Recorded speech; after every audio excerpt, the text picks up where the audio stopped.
हरि ओम. आज आपण भजगोविंदमचा 28वा श्लोक पाहणार आहोत.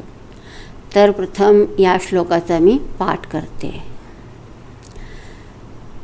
सुखतः क्रियते रामा भोगः पश्चादन्त शरीरे रोगः यद्यपि लोके मरणं शरणं तदपि न मुञ्चति पापाचरणं. भज गोविन्दं गोविन्दं भज मूढमते. सम्प्राप्ते सन्निहिते काले नहि रक्षति डुकृङ्करणे. तर ह्यापूर्वीच्या श्लोकामध्ये आचार्यांनी आपल्याला आपली जी ऊर्जा आहे, शक्ती आहे, त्या शक्तीला योग्य वळण कसं द्यायचं याच्यासाठी काही साधना सांगितल्या होत्या. कारण आपण जर सतत काम, क्रोध, लोभ यांच्या आवेगामध्ये जर वाहत गेलो तर हा आवेग जो आहे तो आमच्या विकासाला बाधक ठरतो. तर ह्या ठिकाणी हे विकार आपल्या मनामधून काढून टाकायचे आणि त्या ठिकाणी दुसरे ज्या साधना सांगितल्या त्यांना स्थान द्यायला हवं. तर त्यामध्ये सांगितलं की श्रीमद भगवद्गीता याचं गायन करायला पाहिजे. अगदी प्रसन्नतेनं, आनंदानं गीतेचं वाचन केलं पाहिजे. खाली आपण पाहतो की ज्ञानेश्वरीचा पाठ करता लोक, ज्ञानेश्वरीचं पारायण करतात. तसंच हे पारायण केलं पाहिजे. गीता ही आपल्या जीवनामध्ये एक फार महत्त्वपूर्ण ग्रंथ आहे. आपल्याला जीवन कसं जगायचं याची कला यामध्ये आपल्याला प्राप्त होते. तर गीतेचं जे विज्ञान आहे ते आपल्याला तेव्हाच समजू शकेल जेव्हा आमच्या मनामध्ये गीतेबद्दल एक असा प्रेम, आदर, भक्ती उत्पन्न व्हायला हवी. त्यावेळेस मनापासून आपण गीतेचा अर्थ पाहायला प्रवृत्त होऊ शकतो. तर हे गीता आपण पाठ करायला हवी. रोज एक अध्याय जरी पाठ केला त्याचा तरी आपल्याला त्याचा खूप फायदा होतो. तसंच विष्णू सहस्त्रनाम, भगवंताच्या 1000 अभिव्यक्ती कशा वेगवेगळ्या रूपांमध्ये आहेत हे आपल्याला ह्या नावांवरून कळून चुकते. भगवान फक्त एका ठिकाणी मंदिरामध्येच आहे असं नाही, तिथंसुद्धा आहेत. पण त्यांची अभिव्यक्ती अशा विविध रूपाने सुद्धा आहे हे आपल्याला ह्या सहस्र नावांवरून समजून चुकते. तर त्या ठिकाणी आपल्याला या सहस्र नावाचा सुद्धा पाठ केला पाहिजे. विष्णू सहस्रनाव हे, तसंच शिवसहस्रनाम, तसंच सहस्रनाम असे वेगवेगळ्या देवतांचे हजार नावं यांचं फार मोठा एक संग्रह आहे. तर त्याविषयीचं आपल्याला पाठ केला पाहिजे. आता ह्या ठिकाणी गेय म्हटलं म्हणजे गीत कसं प्रसन्नतेनं, मनामध्ये एक प्रफुल्लता पाहिजे आणि त्या प्रफुल्लतेने युक्त होऊन आपण याचं गान केलं पाहिजे, गायन केलं पाहिजे. नंतर सांगितलं की ध्येयम श्रीपती रूपमजस्रम, की जे श्रीपती आहे, जे जगदीश्वर आहेत, भगवान परमात्मा, जे सर्वशक्तिमान परमात्मा आहेत त्यांचं ध्यान केलं पाहिजे. आणि हे ध्यान आपल्याला पुढचं आपला आध्यात्मिक विकास होण्यासाठी त्याचा आपल्याला उपयोग होऊ शकतो. नंतर सांगितलं की नेयम सज्जन संगे चित्तः, की जे सज्जन लोक आहेत त्या सज्जन लोकांच्या संगतीमध्ये आपल्याला राहायला हवं. जिथं जिथं आपण जाऊ तिथे तिथं चांगले लोक मिळतात. चांगले लोक आपल्याला दिसत असतील तर आपण स्वतः तिथं पुढाकार घेऊन जायला हवं. त्यांचे काय विचार आहे, कशा प्रकारचे ते आपले विचार मांडतात, हे सगळं त्या ठिकाणी पाहायला हवं. त्या ठिकाणी कोणत्याही प्रकारचा असा संकोच नको किंवा काही लाज शरम अशी काही नाही. तिथं आपण स्वतःहून तिथं समोर गेलं पाहिजे. जसं आपल्याला माहिती आहे की हनुमानजी ज्या वेळेस लंकेमध्ये गेले होते त्यावेळेस त्यांना विभीषणाचं घर दिसलं होतं पहा. आणि तिथून त्यांना रामनामसुद्धा ऐकायला आलं. तिथं ते जे घर होतं ते सगळ्या घरांमध्ये अगदी एक विशिष्ट अलग होतं, वेगळं होतं. बाहेर तुळशी वृंदावन होतं आणि रामनामाचा गजर चालू होता. तर हे पाहून हनुमानजी यांना वाटलं की इथं नक्कीच कोणीतरी संत महात्मा पुरुष राहत असेल. आणि तिथं ते स्वतःहून तिथं सामोरे गेले. तर असे ज्या ज्या ठिकाणी सज्जन लोक आहेत, चांगल्या विचारांचे लोक आहेत, बुद्धिमान लोक आहेत, विद्वान लोक आहेत, साधू संत महात्मा ज्ञानी लोक आहेत, अशा लोकांच्या संगतीमध्ये आपण राहिलं पाहिजे. कारण संगतीचा फार मोठा परिणाम आपल्यावर होतो आणि आपल्यालासुद्धा त्यांचं एक अनुकरण करण्याची एक अशी वृत्ती होते. तर त्या ठिकाणी आपण जायला हवं. जर असे सज्जन पुरुष नसतील तर मग आपलं जे साहित्य आहे, आपले गीता आहे, भागवत आहे, रामायण आहे, असे जे ग्रंथ आहेत त्या ग्रंथांचं आपण वाचन केलं पाहिजे. म्हणजे काही ना काहीतरी सत्संग हा आपला झालाच पाहिजे. नंतर सांगितलं की देयम, की जे दीनजनाय आहे, जे दीनदुबळे लोक आहेत, ज्यांना मदतीची खरोखरच आवश्यकता आहे, अशा लोकांना आपण मदत केली पाहिजे.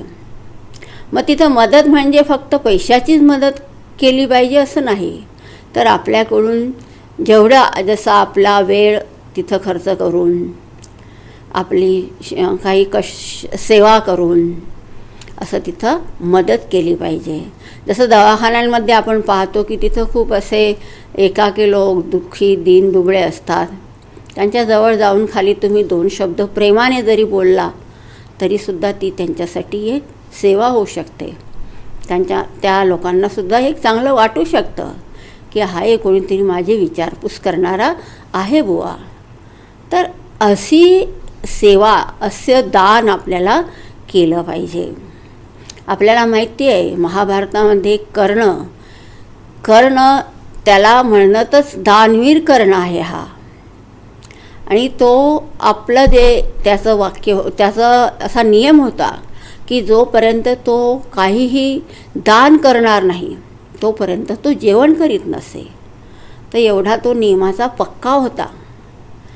तर दान केल्यानं काय की आपण आपल्या मनामध्ये एक उदारता येते, एक मोठेपणा येतो, आपली दृष्टी ही व्यापक होते, संकुचित राहत नाही. आपण संकुचित राहिलो तर मग फक्त मी आणि माझं घर बस एवढंच आपण पाहिलं. तर असं नको.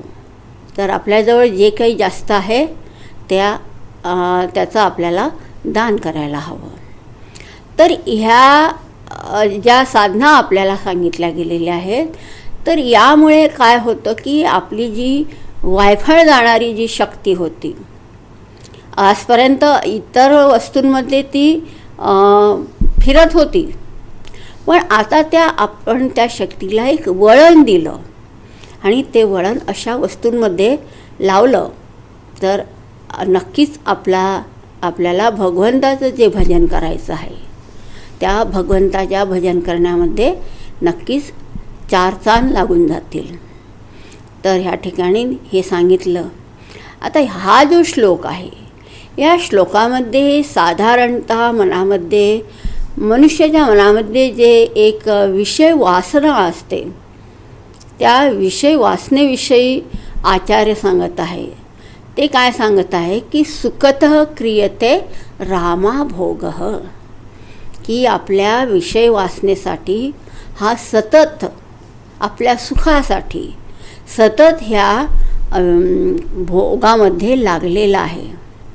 रामाभोग म्हणजे एका स्त्रीशी रममाण करण्याची इच्छा त्याच्या मनामध्ये आहे आणि त्याच्यामध्ये तो सतत लागलेला आहे. सतत त्याचं ध्यान त्याच्यामध्येच आहे. आणि मग याचा परिणाम काय होतो तर सांगताय पश्चादहंतय शरीरे रोग. मग एवढा जर आपण विषयभोग करू तर त्याचा परिणाम होईल की आपलं जे शरीर आहे ते शरीर विकारी, रोगी, आजारी पडतं.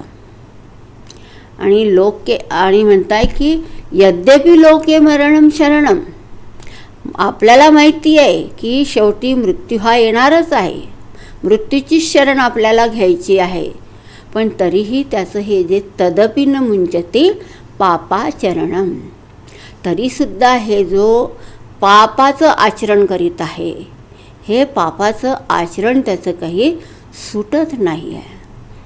तर आजच्या आपल्या काळामध्ये आपण पहा की हे जे आज विषय वासना किंवा आपल्या ज्या काही इंद्रियांकडून आपण वेगवेगळे भोग करत असतो, सतत जर भोग करण्यामध्येच आपली बुद्धी राहिली, त्याच वस्तूंचा आपण सतत विचार करीत राहिलो तर आपली बुद्धी एक अशी जड होऊन जाते, संवेदनाविहीन होऊन जाते. तर तशी व्हायला नको.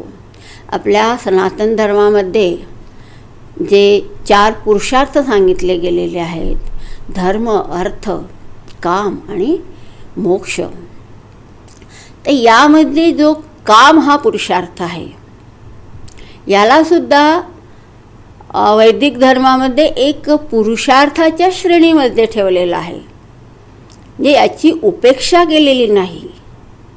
कारण जसजसा मनुष्य मोठा होत जातो तसतशी त्याच्या शरीराचीही आवश्यकता वाढत जाते आणि त्याच्या मनामध्ये ह्या इच्छा उत्पन्न होतात. हे स्वाभाविक आहे, नैसर्गिक आहे. यांना आळा घातला, यांना जर आपण असं हेय नजरेनं पाहिलं की हे चांगलं नाही आहे बुवा, हे फार असं घाणेरडं कृत्य आहे, अशा दृष्टीनं त्याला पाहायला नको. तर या धार्मिक हे जे विधी आपल्या शास्त्रामध्ये सांगितलेले आहे की या ठिकाणी विवाह हा सुद्धा एक संस्कार आहे आणि हा विवाह परमेश्वराला केंद्रामध्ये ठेवून सप्तपदी करून अगदी पूर्ण सोहळ्याने हा उत्सव साजरा केला जातो. पहा, आपल्याला माहिती आहे की लग्नांमध्ये किती देवाचं करावं लागते. पहिले गौरीपूजन, मग गणपती पूजन, मग काही आपल्या कुळाचं काही असलं तर त्यांचं पूजन, म्हणजे ते सुद्धा प्रसन्न होत. आपले गौरी देव, गणपती, कुल देवता ह्या सगळ्यांचे पूजन पहिले करतो. कोणी ग्रह अशांत असतील तर त्यांची प्रथम आपण शांती करतो आणि नंतर मग भगवंताचा साक्षी मानून, अग्नीला साक्षी मानून 7 फेरे घेऊन मग तिथं लग्नाची विधी संपन्न होते. आता यामध्ये तुम्ही पहा की प्रत्येक विधीमध्ये या ठिकाणी भगवंताला साक्षी ठेवलेला आहे. आणि असं जे पवित्र कार्य आहे, ह्या पवित्र कार्यामध्ये मग जे काही स्त्री पुरुषांच्या मनामध्ये जे काही वृत्ती आहेत, विचार आहेत की आम्हाला एका संततीची उत्पत्ती करायची आहे, तर त्यामागे त्यांचं प्रेम आहे, एक उदात्त भावना आहे की आपला कुळ चालला पाहिजे, आपली परंपरा चालली पाहिजे.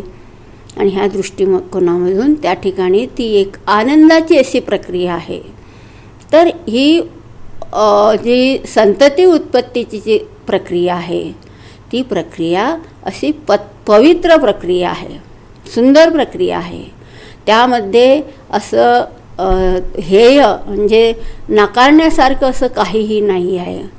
तर ह्या दृष्टीनं जर आपण स्त्री पुरुषांचे जे संबंध आहेत हे पाहिले तर तो संबंध एक पवित्र संबंध होऊन जातो. पहा, त्या ठिकाणी एक दुसऱ्यांविषयी संवेदना आहेत, एक दुसऱ्यांविषयी विचार चालले आहेत, चांगले आहेत, एक दुसऱ्यांना ते सहयोगी ठरलेले आहेत, एक दुसऱ्यांचे मित्र आहेत आणि ह्या दृष्टिकोनातून मग हे संबंध होतात. आणि तिथं मग मनामध्ये एक अशी इच्छा असते की आपल्याला जो पुत्र होईल किंवा पुत्री होईल ती पुत्र किंवा पुत्री चांगली उत्पन्न झाली पाहिजे. मग त्यासाठी ज्या वेळेस आईच्या पोटामध्ये गर्भ असतो तेव्हा आईला सांगितलं जातं की तू काहीतरी रामायण भागवत याचं वाचन कर, देवळामध्ये जा, थोडा वेळ शांत बस, म्हणजे त्याचा परिणाम त्या मुलावर सुद्धा होईल. तर अशी ही सुंदर प्रक्रिया आहे आणि ह्या प्रक्रियेमध्ये आपण एक दुसऱ्यांना सहयोग करीत असतो. पण ह्या ठिकाणी आचार्य काय सांगताय की सुखत क्रियते रामाभोगः, की फक्त मनामध्ये एकच वासना आहे, विषय वासना, की मला फक्त भोग करायचा आहे, बस त्याला भोगाशिवाय दुसरं काही दिसतच नाही आहे. तर ह्या ठिकाणी सांगताय की पश्चादहंत शरीरे रोगः, आणि त्यानंतर मग आपल्याला माहिती आहे की शरीरामध्ये किती रोग उत्पन्न होऊ शकतात. शरीर असमर्थ होते, दुबळं होतं. तर यासाठी आपल्याला जे संबंध आहेत, पती पत्नींचे जे संबंध आहेत ते संबंध सुंदर संबंध आहेत, पवित्र संबंध आहेत. आणि अशा पवित्र मनामध्ये भावना ठेवून, विचार, एक दुसऱ्यांची संवेदना ठेवून त्या ठिकाणी हे कार्य केलं पाहिजे. अन्यथा फक्त ही भोगाची वस्तू आहे ह्या दृष्टिकोनातून पाहिलं तर आपण आपलं शरीरसुद्धा रोगी होऊन जातं. आता हे झालं विषय वासनेविषयी. आता बाकीचे जे भोग आहेत त्याविषयीसुद्धा आपण विचार करा की आपल्या आपल्याला जिव्हेला जे चांगलं वाटतं तेच आपण जर खात गेलो, सतत खात गेलो तर काय होणार आहे की आपलं पोट खराब होईल. पोट खराब झालं तर शरीर अस्वस्थ होईल, आपल्याला चांगलं वाटणार नाही. म्हणजे तिथंसुद्धा आपण अति करायला नको. अति सर्वत्र वर्जयेत. ज्या ठिकाणी अति झाली त्या ठिकाणी विनाशा नक्कीच होतो.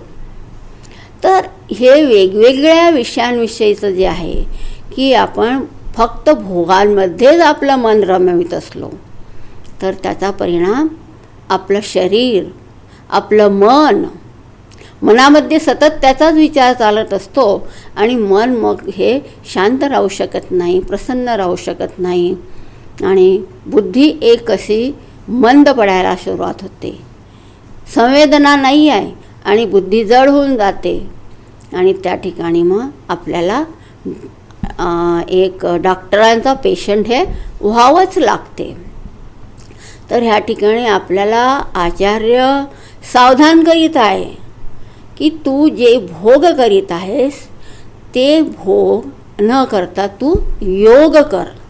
आता योग कर म्हणजे काय? आता जसं आपल्याला जे काही पदार्थ खायचे आहेत, आता पदार्थ आपण खातो तर त्या ठिकाणी त्या पदार्थांचा आपण भगवंताला नैवेद्य दाखवतो की हे पहिले आपण भगवंताला देतो आणि तो भगवंताजवळ जातो तेव्हा नैवेद्य होतो आणि तिथून जेव्हा परत येतो त्यावेळेस तो माझ्यासाठी प्रसाद होतो. ते त्या ठिकाणी आपण त्या पदार्थांना भोगाच्या दृष्टीनं पाहत नाही आहे, त्या ठिकाणी एक भगवंताचा प्रसाद आहे ह्या दृष्टीनं तिथं पाहत आहोत. तर आपली दृष्टी त्या ठिकाणी बदलली. आता आमची दृष्टी भोगाकडे नाही आहे तर भगवंताकडे दृष्टी आहे. तसंच प्रत्येक विषयीचं जे काही आपण भोग करीत असतो तर ते भोग न करता, भोग म्हणजे काय की फक्त माझं सुख, मला सुख मिळालं पाहिजे, माझा स्वार्थ पूर्ण झाला पाहिजे, ही जी या ठिकाणी वृत्ती असेल ती वृत्ती भोगाची वृत्ती आहे. आणि योग म्हणजे काय की ज्या ठिकाणी आपण एक दुसऱ्यांना सहयोग करीत असतो, एक दुसऱ्यांच्या भावना जाणून घेत असतो, एक दुसऱ्यांविषयी संवेदनशील असतो, अशी वृत्ती आहे, त्या ठिकाणी तो योग होतो. त्या ठिकाणी माझ्या सुखाचा विचार नाही, तर आता दुसऱ्याच्या सुखाचा सुद्धा विचार केला जातो. पती पत्नी जे असतात ते पती पत्नी आपल्या एक दुसऱ्यांच्या धर्म, अर्थ, काम आणि मोक्ष ह्या पुरुषार्थांना साध्य करण्यासाठी सहाय्यक झाले पाहिजे. ते बाधक ठरायला नको एक दुसऱ्यांचे. एकदा एक पती पत्नी खूप म्हणजे असे श्रद्धाळू होते, एक दुसऱ्यांबरोबरच राहत होते आणि एक दुसऱ्यांविषयी मनामध्ये फार संवेदना होती. तर ते असे कुठेतरी सत्संगाला गेले आणि सत्संगाहून येता येता रस्त्यामध्ये एक काहीतरी सोन्याचं असं अंगठी त्यांना रस्त्यामध्ये मातीमध्ये पडलेली दिसली. तर पुढे त्या बाईचे पती जात होते, त्यांनी ती अंगठी पाहिली आणि त्या अंगठीवर त्यांनी माती टाकली. हे त्यांच्या पत्नीनं पाहिलं. पत्नीनं त्यांना विचारलं की तुम्ही अजूनही अंगठीला अंगठीच पाहत आहे, त्याच्यावर माती का टाकली? म्हणजे मला वाटलं की तू ही अंगठी सोन्याची आहे, तर ही सोन्याची अंगठी पाहून तू तिला उचलशील, म्हणजे तुझ्या मनामध्ये एक सोन्याबद्दलचा एक मोह उत्पन्न होईल, म्हणून मी त्याच्यावर माती टाकली. तर मग त्यांची पत्नी काय म्हणते, म्हणजे अजूनही तुम्ही माती पाहत नाही आहे, सोनं पाहत आहे. म्हणजे असे तिचे विचार होते. पहा की एक दुसऱ्यांच्या सुखासाठी, एक दुसऱ्यांचा कसा उद्धार होईल, विकास होईल, यासाठी दोघं झटत होते. तर असे जे संबंध आहेत ते पवित्र संबंध आहे. ह्या ठिकाणी असे आपण जर फक्त आपली नजर भोगाकडे असली तर तो भोग आपल्याला इष्ट नाही आहे. आणि आचार्य पुढे सांगतायत की त्याच्याही पुढे जाऊन सांगताय की हे सगळं कशासाठी आहे. यद्यपि लोके मरणम शरणम, सगळ्यांना माहिती आहे की आपल्याला मरण हे एक दिवस येणारच आहे, अटळ आहे. मनुष्याचा जन्म होतो तेव्हापासून एकमात्र गॅरंटेड वस्तू कोणती आहे, तर मृत्यू आहे. मृत्यूपासून कोणाचाही सुटका होत नाही. पण प्रत्येकाला काय वाटतं की मी काय मरणार आहे का? आपण पेपरमध्ये पाहतो खूप लोक मेले, नातेवाईकांमध्ये मेले, कोणी आजूबाजूला पडोसी, आजारी, शेजारी पाजारी कोणी असलं त्यांच्यामध्ये कोणी मेलं, आपण स्मशानापर्यंतसुद्धा जाऊन येतो. पण आपल्याला काय वाटतं की माझ्या घरामध्ये अजून कोणी मरणार नाही. हेच एक मोठं आश्चर्य आहे. एकदा युधिष्ठिर राजाला यक्षराजाने प्रश्न विचारला की जगामध्ये सगळ्यात जास्त आश्चर्य कोणतं आहे? तर युधिष्ठिराने सांगितलं की सगळ्यात जास्त आश्चर्य हे आहे की प्रत्येकाला माहिती आहे की मरण हे येणारच आहे, पण तरीही तो म्हणतो की मी मरणारच नाही आहे, मी जिवंतच राहणार आहे. ही फार मोठी अशी शोकांतिका आहे की अजूनही आपण मृत्यूला ह्या दृष्टिकोनातून पाहतो की आपल्याला तर मृत्यू येणारच नाही आहे. यद्यपि लोके मरणम शरणम, मृत्यू हा येणारच आहे, मृत्यूला शरण जावं लागणार आहे. मृत्यू हा आपल्याला टाळता येणार नाही आहे, पण तरीही आपण त्या मृत्यूसाठी अजूनही काही तयारी करत नाही आहे. पहा, अजूनही आपलं सगळं जे काही लक्ष आहे, ध्यान आहे, चित्त आहे, ते सगळं ह्या विविध विषयांमध्ये भोगाची जी प्रवृत्ती आहे त्या प्रवृत्तीकडेच आहे. तर आपल्याला ह्या ठिकाणी समजून घ्यायला हवं की मृत्यू हा जरूर येणार आहे, तर मृत्यूसाठी आम्हाला काहीतरी तयारी करायला पाहिजे.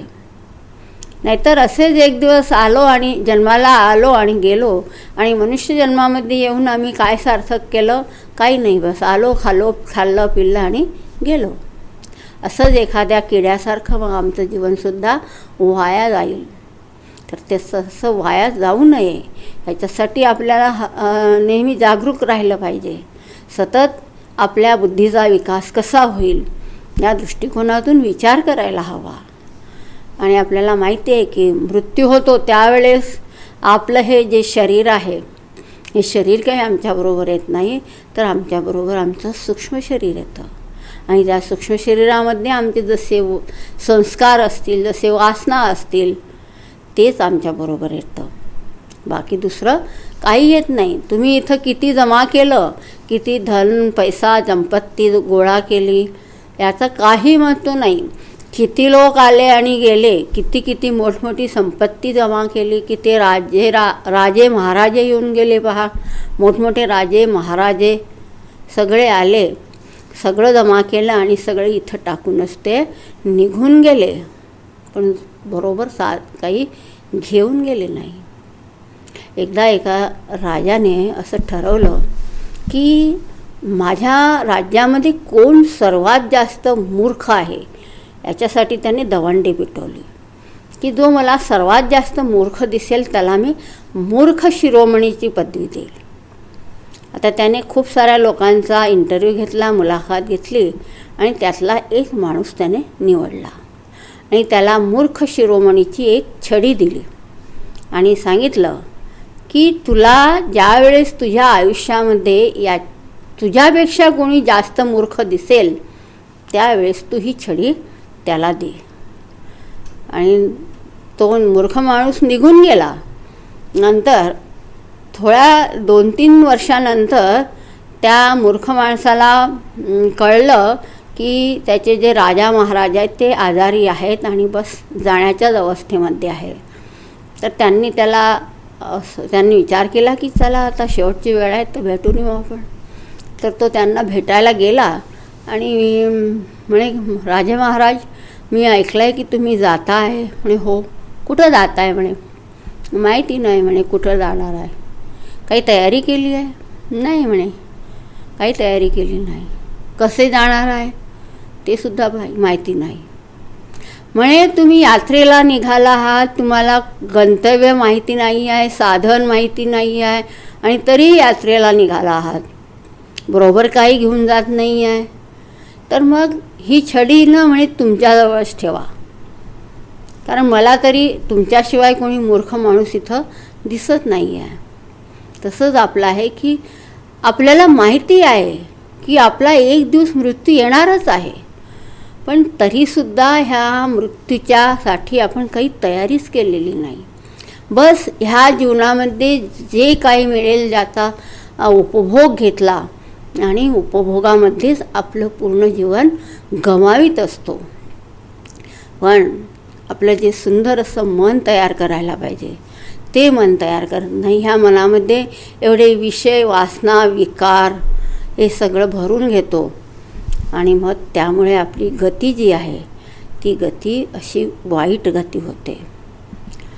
आणि माहिती असूनसुद्धा की मला एक दिवस मृत्यूच्या दारामध्ये जायचंच आहे, तरीसुद्धा आजपर्यंत जे पापाचं आचरण आहे ते पापाचं आचरण काही माझ्याकडून सुटत नाही आहे.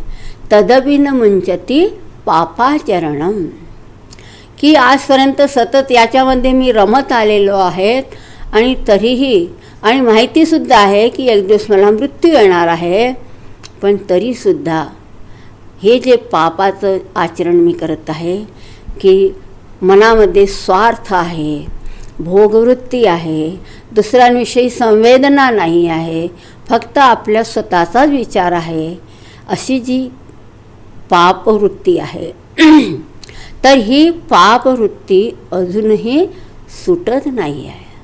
तर याच्यासाठी आपल्याला आचार्य सचेत करीत आहे, सावधान करीत आहे की अरे बाबा, तू एवढं अनमोल आयुष्य तुला मिळालेलं आहे, भगवंतांनी एवढी कृपा तुझ्यावर केलेली आहे की तुला मनुष्य जीवन दिलेलं आहे आपल्यावर भगवंताची फार मोठी कृपा आहे की आम्हाला मनुष्य जीवन मिळालेलं आहे. आणि हे मनुष्य जीवन आपल्याला काही ह्या भोगासाठी मिळालेलं नाही, तर आपल्याला भगवंताचं भजन करण्यासाठी मिळालेलं आहे. आपल्या जीवनाचं एकमात्र जे लक्ष्य आहे, प्रयोजन आहे, ते म्हणजे भगवंताची प्राप्ती करायची आहे. भगवान कोण आहे? जे सर्वज्ञ सर्वशक्तिमान असे आहेत, जे आमचा श्वासोश्वास चालवत आहे. आम्ही जिवंत आहोत याचं प्रमाण आहे की भगवान आहेत, आणि भगवान आमच्याबरोबर सतत आहेत. अशा भगवंताचं तू ध्यान कर. असं ध्यान नाही केलं तर मग तू शेवटी असाच किड्यासारखा आला, किड्यासारखा जन्म झाला आणि किड्यासारखं तुझं जीवन उद्ध्वस्त होऊन जाईल. त्या जीवनाचा तुला काहीही फायदा होणार नाही.